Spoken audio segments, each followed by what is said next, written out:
Wanita ini dipukul dan diusir dari rumah karena masuk Kristen. Simak kesaksian. Terus saya dilawat Tuhan, saya didoakan untuk menerima Tuhan Yesus sebagai Tuhan dan Juru Selamat. Dan mulai saat itu saya mulai menerima Tuhan.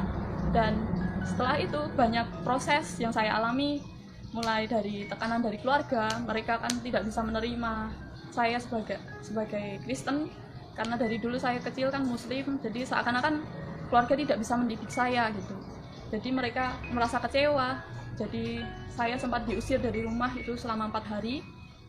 Saya sempat dipukulin juga sama kakak saya karena dikira saya kesurupan kan, kok nekat ke gereja gitu kan.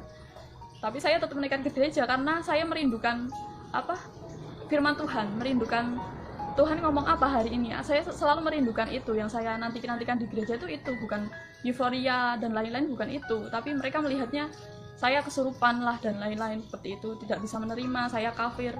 Tapi setelah 4 hari Tuhan mengubahkan hati mereka dan saya suruh balik ke rumah.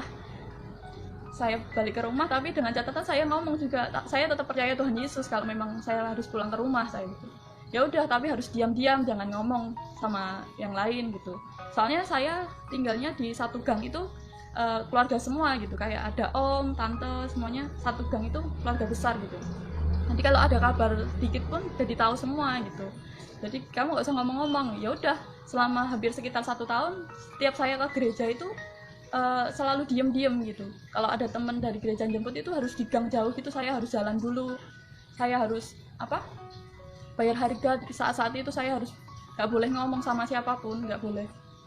Ya saya nggak ngomong, tapi tetap aja waktunya Tuhan itu selalu tepat gitu. Saat itu saya diem aja, tapi tiba-tiba semuanya dibukakan Tuhan sedikit demi sedikit. Mereka tahu kalau saya itu orang Kristen gitu. Mereka tahu.